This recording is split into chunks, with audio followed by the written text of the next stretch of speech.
एकंदरीत पाहायला गेलं तर आता प्रचाराची जी आहे ती रणधुमाळी सुरू झालेली आहे।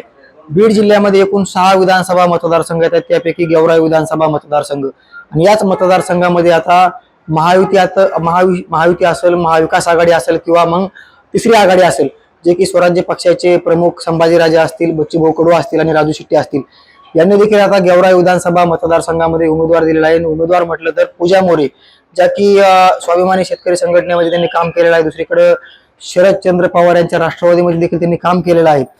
चळवळ असेल किंवा मग शेतकऱ्यांचे आंदोलन असतील, मराठा आरक्षणासाठी देखील त्यांनी आंदोलन केलेले आहेत, मोर्चे काढलेले आहेत। एकंदरीत पाहायला गेलं तर विधानसभा निवडणुकीमध्ये विजयसिंह पंडित असतील, बदामराव पंडित असतील, लक्ष्मण पवार असतील आणि दुसऱ्या उमेदवार म्हटलं तर मग पूजा मोरे, त्याच पूजा मोरे माझ्यासोबत आहेत। एकंदरीत पाहायला गेलं तर आता निवडणुकांचा प्रचार रणधुमाळी चालू आहे, प्रचार दौरा आहे। मी सध्याला माधवमाई परिसरामध्ये त्यांचा प्रचार दौरा आहे। काय सांगाल, तिसरी आघाडीकडून तुम्ही उमेदवारी मागितलेली आहे, उमेदवार आहेत, प्रचार म्हणून तुम्ही फिरताय, उमेदवार म्हणून फिरताय, मात्र अगोदर एक विषय बाबतलं तर तुम्ही राष्ट्रवादीमध्ये देखील काम केलेलं आहे, स्वाभिमानी शेतकरी संघटनेमध्ये काम केलेलं आहे, प्रचार म्हणून उमेदवार म्हणून फिरताय, काय मुद्दे घेऊन फिरताय, पहिली प्रतिक्रिया काय तुमची? खरं तर पहिला मुद्दा ह्याच मुद्द्यावर लढतोय आम्ही की तालुक्यामध्ये जवळजवळ 60-70 वर्षापासूनची घराणेशाही आहे आणि या 60-70 वर्षापासून फक्त 2च घराणे राज्य करतात, पवार आणि पंडित। ह्याच्या पलीकडे राजकारण जातच नाहीये आणि हे जाऊन दिल्या जात नाहीये प्रकर्षानं। त्यांच्या विरोधामध्ये संघर्ष करण्यासाठी आम्ही आज रस्त्यावर उतरलेलो आहे। खरं तर हे 60-70 वर्षाची जी राजवट आहे, ह्या राजवटीमध्ये त्यांचे मुलं असतील, त्यांचे पुतणे असतील, त्यांचे नातूपंत असतील, यांनी प्रचंड दहशत पसरवली आणि तालुक्याच्या विकासापासून तालुका हा वंचित ठेवलेला आहे। तर हा तालुका मुख्य प्रवाहामध्ये आला पाहिजे, या तालुक्यातला श्वास मोकळा झाला पाहिजे, या तालुक्यातली जनता ही स्वाभिमानाने जगली पाहिजे।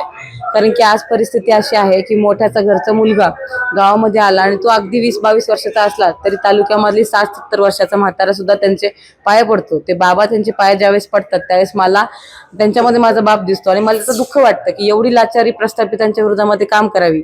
हा तालुका प्रस्थापितांच्या तावडीतून सोडवणे आणि घराणेशाही मुक्त करणे आणि तालुक्याचा कोंडलेला श्वास मोकळा करण्याची पहिली जबाबदारी ही आमची आहे। मला असं वाटतं या एजेंड्यावर पहिले जर आम्ही काम केलं तर बाकी विकासाचे एजेंडे हे राबवणं आधी सोपं जाईल। नक्कीच पाहायला गेलं तर आम्ही तुम्हाला प्रत्येक चळवळीमध्ये बघतोय, सामाजिक चळवळ असेल किंवा मग ती मराठा आंदोलनाची चळवळ असेल, काम करताय। मात्र तुम्ही आता तिसऱ्या आघाडीकडून उमेदवारी घेतलेली आहे, शरद पवारांच्या राष्ट्रवादीमध्ये देखील तुम्ही काम करत होतात। काय नेमकी तुम्हाला महाविकास आघाडीची जागा इथं शिवसेनेकडे गेली आणि तुम्ही आता उमेदवार म्हणून आहे तिसऱ्या आघाडीकडनं, कोण कोण तुमच्या प्रचाराला असणारे, प्रचाराचे मुद्दे काय तुमचे? खरंच पवार साहेबांसोबत काम केलं होतं, पण मला इथं प्रकर्षाने सांगायचं की ज्यावेळेस इथे पक्ष अडचणीत होता, पक्षाचं चिन्ह चोरलं गेलं, पक्षाकडे कार्यकर्ते नव्हते, तालुक्यामधले अनेक मोठे नेते ज्यांना कारखाने दिले, संस्था दिले, ते पवार साहेबांना सोडून गेले। अशा अडचणीच्या काळामध्ये आम्ही पवार साहेबांसोबत उभा राहिलो। पवार साहेबांचा पक्ष नवीन होता, पवार साहेबांचं चिन्ह नवीन होतं, पण ते गावगाड्यातल्या लोकांपर्यंत पोहोचवण्याचं काम केलं। बजरंग सोनवणे यांना 40,000ची लीड आम्ही आमच्या मतदारसंघातून दिली, ती सामान्य जनतेच्या भरोश्यावर दिली, पण चिन्ह पोहोचवण्याचं काम पक्ष म्हणून आम्ही केलं होतं। आणि अशा परिस्थितीमध्ये ज्यावेळेस सामान्य कार्यकर्ता लढतोय आणि त्याच्या जीवावर जेव्हा पक्षाकडे जास्त खासदार येतात, त्यानंतर ज्यावेळेस विधानसभेची निवडणूक लागते त्यावेळेस प्रस्थापितांचं राजकारण ह्या पक्षाने सुरू केलं आणि जी लढणारी कार्यकर्ते होते विधानसभेला त्यांचा विसर पक्षाला पडला। आम्ही पहिल्यापासून पक्षाला हे सांगत होतो की आम्ही प्रस्थापितांविरुद्ध संघर्ष करणारी विस्थापितांची पोर आहे। आम्ही त्यांच्या मंचावर जाऊन त्या ठिकाणी भाषण करू शकत नाहीत, आम्ही त्यांचं काय सांगायचं लोकांना जाऊन ते कसे चांगले आहेत, म्हणजे त्यांनी तालुक्याचं एवढं वाटोळं केलेलं असतं, लोकांना काय पटवून द्यायचं, आम्ही त्यांच्या मंचावर उपस्थित राहू शकत नाही। आणि मग ज्यावेळेस पक्षाची उमेदवारी द्यायचा वेळ आला तर ह्या तिघा पंडितांनी पवारांनी, म्हणजे हे 2 पंडितांनी 1 पवार, ह्या तिघांनी एक सामान्य मुलीचं तिकीट काढण्यासाठी प्रचंड मेहनत घेतली। ह्याच्यामध्ये पैशाचाही मोठ्या प्रमाणामध्ये वापर झाला आणि ज्यावेळेस त्यांच्या विरोधामध्ये चौथा माणूस एखादा उभा राहतो त्यावेळेस हे 3 जण एकत्रित होऊन त्या चौथ्या माणसाला बाद करायचा प्रयत्न करतात आणि ज्यावेळेस त्या माणसाला बाजूला केलं जातं त्यावेळेस हे आपसातली लढाई लढतात। ह्या तिघांनी सुद्धा हे तिकीट मला भेटू नये यासाठी प्रचंड प्रयत्न केले आणि मग आम्ही विस्थापितांची मुलं नुसते संघर्षच करायचं का, लाटाकाटाच खायच्या का? या 7-8 वर्षाच्या चळवळीच्या कार्यामध्ये माझ्या वया एवढ्या मी केसेस अंगावर घेतलेल्या आहेत, ते शेतकरी चळवळीमधल्या केसेस अंगावर आहेत, मग आम्ही लाटाकाटाच खायच्या का? आम्ही रस्त्यावरचा संघर्ष करत असताना आमचा आवाज विधानसभापर्यंत पोहोचणार नाही अशी काळजी तुम्ही घेतात, पण तो आवाज पोहोचला गेला पाहिजे। अशा पद्धतीने आम्ही काम करतोय। तालुक्यातल्या सुद्धा मतदारांना एवढं सांगायचं की आम्ही पूर्ण ताकदीनं उतरतोय। आदरणीय छत्रपती संभाजीराजे बच्चू कडू साहेब, राजू शेट्टी साहेब यांच्या सभा मी या मतदारसंघामध्ये मोठ्या प्रमाणामध्ये घेणार आहे, त्यावेळेस ही जनचळवळ होणं गरजेचं आहे। तालुक्यातल्या लोकांनी पण त्या सभेला येणं गरजेचं आहे, कारण की अतिशय मोजक्या यंत्रणेमध्ये हे सगळी निवडणूक आम्ही लढतोय. पुढच्यांकडे कारखाने आहेत, पुढच्यांकडे संस्था आहेत. आज एका गाडीची परवानगी काढायला गेलं तरी आम्ही विस्थापित घराची मुलं असल्यामुळे आमच्या भोंग्याच्या गाड्या गावोगाव पोहोचू नये याची खबरदारी घेतली जाते. प्रशासन सुद्धा त्यांना बांधिले. एका गाडीची परवानगी काढण्यासाठी 3-3 दिवस वेळ लावतात. पण ह्यांच्या प्रस्थापितांच्या गाड्यांच्या परवानग्या करते, यांना परवानग्या नसत्या तरी चालतात आणि परवानगी घ्यायचीच म्हणलं तर यांची फोनवर पण परवानगी निघते. अशा परिस्थितीमध्ये आम्ही सामान्य घरचे लेकरं यांच्या विरोधामध्ये संघर्ष करतोय, हिंमत करतोय. तालुक्यातल्या मतदारांनी आमची हिंमत मरून देऊ नये. आणि असं जर झालं तर मला असं वाटतं की प्रस्थापितांच्या विरोधामध्ये लढायला कुणी तयार होणार नाही आणि पुन्हा यांचीच मुलं, यांचीच नातवंड पतवंड तुमच्या आमच्यावर राज्य करतील आणि पुढे 60-70 वर्ष पुन्हा हेच सुरू होईल. त्याच्यामुळे त्यांच्या विरोधात संघर्ष करायला एक सामान्य मुलगी समोर आली आहे. प्रस्थापितांनी सोबत नाही आलं तरी चालेल, माझ्या गाडीच्या मागे गाडीत नाही राहिलं तरी चालेल, गाडीत बसलं नाही तरी चालेल, गावामध्ये नेऊन चहा पाजला नाही चालेल, पण तुम्ही तुमच्या नेत्यांसोबतच फिरा. परंतु मतदान पेटीमधून एकदा मतदान करून एका प्रस्थापितांच्या विरोधाचा विचार जो आम्ही मांडतोय त्या विचाराला मतदान करा, एवढं आव्हान करते. कोण करतंय सगळं हे जे तुम्ही आता बोललात की आम्हाला परवानगी मिळत नाही, आम्हाला हे सगळ्या गाड्या असतील किंवा हे फिरू दिल्या जात नाही, सगळं करतोय कोण नेमकी? हे प्रस्थापित नेते करतायत, कारण की ह्यांचे सगळे अधिकारी बांधील आहेत. कोण? पवार आणि पंडितच करतात ना, दुसरं कोण करणार आहे? तालुक्यातले प्रस्थापित नेते म्हणजे हेच आहेत आणि प्रशासन त्यांचं बांधील आहे. प्रशासनाला ते आपलं घरचा मजूर असल्यासारखं वागवतात आणि त्यांना आदेश देतात ते, कारण की घराणेशाही तर नाहीच तर राजेशाही असल्यासारख्या तालुक्यातले काही लोक वागतात. आणि त्याच्यामुळे आज एखाद्या अपक्ष उमेदवारांनी किंवा छोट्या पक्षातल्या उमेदवारांनी यांच्याविषयी लढताना एवढ्या प्रचंड अडचणी ह्या आणतात. ह्या सगळ्या अडचणी घेऊन आम्ही जनतेसमोर जाणतोय. अहो, तुमच्या भोंगाच्या गाड्यात जर लोकांपर्यंत पोहोचणार नसते, तुमचे पॉम्पलेट जर पोहोचणार नसते, तुमचा उमेदवार जर पोहोचणार नसते या परवानगी, सामान्य लोकांनी निवडणूक लढवायची कशी हो? यंत्रणेला सुद्धा विनंती आहे की ही लोकशाही आहे, आचारसंहिता लागलेली आहे, त्यांनी सुद्धा निपक्षपातीपणावर त्याच्यामध्ये ठेवावा. आणि तुम्हाला सुद्धा प्रचंड मोठ्या अडचणी आहेत, तुम्हाला हे आदेश देतात, तुम्हाला चांगली वागणूक दिल्या जात नाही आणि त्यामुळे आणि तुम्हाला सुद्धा तुमचा सुद्धा श्वास मोकळा झाला पाहिजे, ही काळाची गरज आहे. आणि म्हणून यांच्या दडपणामध्ये न राहता ह्या सगळ्या लोकांची, आमच्यासारख्या लढणाऱ्या कार्यकर्त्यांची यंत्रणा पोहोचवण्यासाठी मदत करा. मध्यंतरी निवडणुकाच्या अगोदर तुमचे बॅनर दिसत होते गावागावामध्ये, फलक लावलेले. त्या फलकावर म्हटलं होतं की दहशतमुक्त किंवा गेवराई जर दहशतीच्या झाडाखालून जर काढायचं असेल, दहशतमुक्त जर करायचं असेल तर पूजा मोरेंना साथ द्या. प्रत्येक गावात वेगवेगळ्या म्हणजे पद्धतीचे बॅनर होते, त्यावर मजकूर लिहिलेले होते. काय नेमकं बॅनर लावण्याच्या पाठीमागचं कारण होतं? खरं तर आज महाविकास आघाडीमध्ये जर मी पवार साहेबांसोबत राहिली असती तर येणाऱ्या काळामध्ये सरकार आल्यानंतर अनेक लाभाची पदं मला मिळू शकली असते. परंतु एकीकडे लाभाची पदं मिळतील असं मला काही लोक सांगत होते, पण दुसरीकडे मला इथलच्या लोकांचा कोंडलेला श्वास दिसत होता आणि त्याच्यामुळे त्यांच्या विरोधामध्ये लढायचा हा निर्धार मी केलेला होता. आणि त्याच्यामुळे मी लढणारच या दहशतीच्या विरोधामध्ये, या प्रस्थापितांच्या विरोधामध्ये सर्वसामान्य आवाज मोठा करण्यासाठी असे बॅनर मी लावलेले होते. आणि अंतिमतः मी त्याचा विचार केला नाही, सत्तेचा विचार केला नाही, पदाचा विचार केला नाही.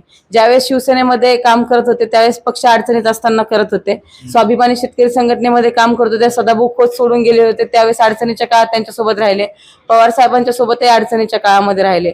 परंतु विस्थापितांचा विचार मी कधीच सोडला नाही. आणि त्याच्यामुळे आज जो मी शब्द दिला होता की मी लढणार आहे आणि तालुक्याला एक पर्याय देणार आहे, मी तालुक्याला पर्याय दिलेला आहे. जनतेने आता त्याचा विचार करावा. गरिबाची पोरगी एका मोठ्या कारखानदाराच्या विरोधामध्ये लढतीये, गरिबाच्या मुलींना फक्त त्याची हिंमत हारून देऊ नका, तिला उघडं पडून देऊ नका. 6 नंबरचं बटन आहे आमचं, पेनाची निभ आणि सप्तकिरणासह पेनाची निभ हे चिन्ह आहे, त्या चिन्हावर मतदान करून या तालुक्याचा श्वास मोकळा करा, एवढी विनंती. काय पंडित असतील, पवार असतील, लक्ष्मण पवार इथले 2 टर्म आमदार आहेत, बदामराव पंडितांनी देखील आमदारकी भोगली, मंत्रीपद भोगलेले आहेत. विजयसिंह पंडितांना नाही हाती लागलं, मात्र प्रस्थापितांविरुद्ध विस्थापितांची लढाई दिसते. कशी आव्हान असणार आहे तुमच्या समोर? इथं प्रस्थापितांचं आव्हानच नाहीये, सध्या प्रस्थापितांसमोर जनतेचं आव्हान आहे. गावागावामध्ये प्रस्थापित नेते गेल्यानंतर आज त्यांना 10 लोक सुद्धा जमायनात, परंतु आमच्यासारखे नव्या दमाचे नवीन चेहरे गावामध्ये गेल्यानंतर लोक थांबतायत, त्यांची विचारपूस करतायत, गावात घरी नेऊन आपुलकीने चहा पाजतात. ही परिवर्तनाची नांदी आहे. आणि म्हणून आज मी म्हणते प्रस्थापितांचं आव्हान नाहीच आहे, मुळात जनतेचं आव्हान आहे प्रस्थापितांच्या समोर. ही वेगळीच निवडणूक आहे. या निवडणुकीमध्ये माझी इच्छा आहे की सर्वसामान्य कुटुंबातील शेतकऱ्याचे 100 पोरं सभागृहामध्ये गेले पाहिजेत, कारण की हेच आमदार खासदार होत राहिले तर यांच्यावर ईडी लागते, यांच्यावर सीबीआय लागते. हे आपले प्रश्न तिथं मांडूच शकत नसतील तर त्यांना सभागृहामध्ये का पाठवायचं? आज 5-6 गाड्यांचा ताफा जर गावामध्ये घेऊन गेलो आपण, तर गावातल्या लोकांना असं वाटतं की बाबा मोठा नेता आला. अहो पण सामान्याचे लेकरं ह्याला पुरू शकत नाहीत ना, पण ते तुमच्यासाठी तुमच्या हक्काची लढाई लढू शकतात. 25-25, 30-30 हजार रुपये घालून एका गाडीचा एका दिवसाचा ताफा करायला त्याला कुणीतरी वाळू चोर लागतो, त्याला कुणीतरी रॅशन चोर लागतो, त्याला कुणीतरी मटक्यावाला लागतो. आम्ही लढणारी लोक आहेत, तुमच्यासाठी रक्त सुद्धा सांडू शकतो, वेळ प्रसंगी शेतकऱ्याची लढाई लढत असताना गोळ्या सुद्धा खाऊ शकतो. अशा माणसांकडे तुम्ही लक्ष द्या, तर क्रांती होईल, तर आपल्या पुढच्या पिढ्या जिवंत राहतील. नाहीतर हे पुढच्या पिढ्या गिरंकृत केल्याशिवाय राहणार नाही, अशी परिस्थिती आहे. नक्कीच पाहायला गेलं तर विधानसभा निवडणुकांमध्ये मनोज जरांगे पाटलांची भूमिका महत्त्वाची आहे. मराठा चळवळीमध्ये तुमचं मोठं काम आहे का मी पाहतोय. काय मनोज जरांगे पाटलांचा तुम्हाला आशीर्वाद कसा राहणार आहे? एकंदरीत पाहायला गेलं तर मनोज जरांगे पाटील म्हणतायत की पाडापाडी करा, पण मात्र नाव कोणाचं घेत नाहीत. काल त्यांचा गेवराई तालुक्यामध्ये दौरा झालाय, त्या दौऱ्यामध्ये देखील ते पाडापाडी करा म्हटले. खरं तर जरांगे पाटलांचा जो लढा आहे तो मुळामध्ये प्रस्थापितांच्या विरोधातलाच लढा आहे. आज ते आंदोलन करत ज्यावेळेस होते त्यावेळेस प्रस्थापितांनी त्यांना नागावलेलं आहे. मुंबईमधून आम्हाला एक आश्वासन घेऊन परत यावं लागलं, तिथे सुद्धा प्रस्थापितांनी त्यांचा घात केला. एवढं मोठं आंदोलन राज्यामध्ये उभं राहतं आणि त्याला हे प्रस्थापित नेते एकजुटीनं आपले सगळे पक्ष बाजूला ठेवून एकजुटीनं संपवण्याचा प्रयत्न करतात. आणि म्हणून जरांगे पाटलांचा हा विचार आम्हाला पडतो की प्रस्थापितांना पाडलं पाहिजे. मग ते प्रस्थापित कुठले जरी असले तरी, मग ते फक्त मराठा समाजाचेच असायना तर कुठलेही असायना, कारण की ज्यावेळेस आम्ही तिकिटाची लढाई लढत होतो, हा मुळात विषय जातीचा नाहीये, हा प्रस्थापितांच्या विरोधातली विस्थापितांचा लढाई आहे. माझं तिकीट कापण्यासाठी माझेच मराठा समाजाचे नेते पुढे होते ना, त्यावेळेस त्यांनी हा विचार केला नाही की मराठा समाजाची मुलगी लढतीये, गरीब घरातली आहे, तिला साथ देऊ, हे त्यांनी विचार केला नाही. हा मुळात लढा प्रस्थापित विरोधातला आहे आणि ते प्रस्थापितांना पाडा सांगतात. जरांगे पाटील विस्थापितांचं नेतृत्व करणारा नेता आहे, त्यांचा नक्कीच आमच्यावर आशीर्वाद आहे. नक्कीच पूजा मोरेंचं गेवराई विधानसभा मतदारसंघासाठी काय विजन असणार आहे? हा तालुका खर तर प्रतिपंजाब होऊ शकतो. एकीकडे गोदावरी नदी आहे आणि एकीकडे सिंदफणा नदी आहे आणि मध्ये हा वसलेला आमचा तालुका आहे. याच्यामध्ये नीट जर पाण्याचं नियोजन आपण करू शकलो तर आज हे नागपूर सारखं जसं संत्रीचं हब नागपूर समजलं जातं, तसं हा तालुका मोसंबीचा हब सुद्धा तयार होऊ शकतो. फळबाग पिकवले जाऊ शकते, त्याची प्रक्रिया उद्योग या भागामध्ये निर्माण होऊ शकतात. लघु उद्योग निर्माण होणं गरजेचं आहे. तरुणांच्या हाताला आज काम नाहीये. आज गावगाड्यामध्ये एका गावामध्ये 500-500 तरुण मादळमोई सारख्या ठिकाणी बिना लग्नाची आहेत. म्हणजे शेतकरी एकीकडे आत्महत्या करतोय, दुसरीकडे तिच्या आईचं कुंकू मिटलं जातंय, तिसरीकडे मुलगी हुंड्यापायी आत्महत्या करते आणि चौथीकडे पोराला नोकरी नाही म्हणून तो गळपास घेऊन आत्महत्या करतोय. म्हणजे सगळी शेतकऱ्याची पिढीच नेस्ताभूत करण्याचं काम हे सरकार करत आहे. अशा परिस्थितीमध्ये त्यांचा आवाज बुलंद करून सोयाबीन कापसाला भाव भेटला पाहिजे, शेतकऱ्यांच्या हमीभावचा कायदा झाला पाहिजे, यासाठी आम्ही लढणार आहोत. शेतकऱ्यांच्या मुद्द्यावर जर आपण काम केलं तर अर्थव्यवस्था चांगली चालेल आणि शेतकऱ्यांच्या जर हातामध्ये पैसा आला तर इथलचा व्यापारी वर्ग चांगल्या प्रकारे जगू शकेल आणि म्हणून इथलच्या गरीबाकडे पैसा येण्याची व्यवस्था निर्माण झाली पाहिजे, या एजेंड्यावर आम्ही काम करतो. नक्कीच होत्या आघाडीच्या उमेदवार पूजा मोरे, राजू शेट्टी असतील, यांच्या सभा देखील गेवराई विधानसभा मतदारसंघामध्ये होणार आहेत. मात्र ही जी लढाई आहे ती प्रस्थापित विरुद्ध विस्थापितांची आहे. माझ्याकडे पैसा जरी नसला तरी माझ्यासोबत माझी जनता आहे, सर्वसामान्य कार्यकर्ते आहेत आणि नक्कीच यांच्या बळावरती मी निवडणूक लढते. माझा विजय निश्चित आहे. शेतकऱ्यांचे प्रश्न असतील, सर्वसामान्यांचे प्रश्न असतील, या सभागृहामध्ये मांडण्यासाठी मला जनतेने आशीर्वाद द्यावा, असा देखील आस्वाद त्यांनी आणि अपेक्षा या ठिकाणी पूजा मोरे यांनी व्यक्त केलेली आहे. नक्कीच माझा विजय असल्याचे देखील पूजा मोरे यांनी म्हटलेलं आहे. मुंबई तकसाठी योगेश काशीद, गेवराई.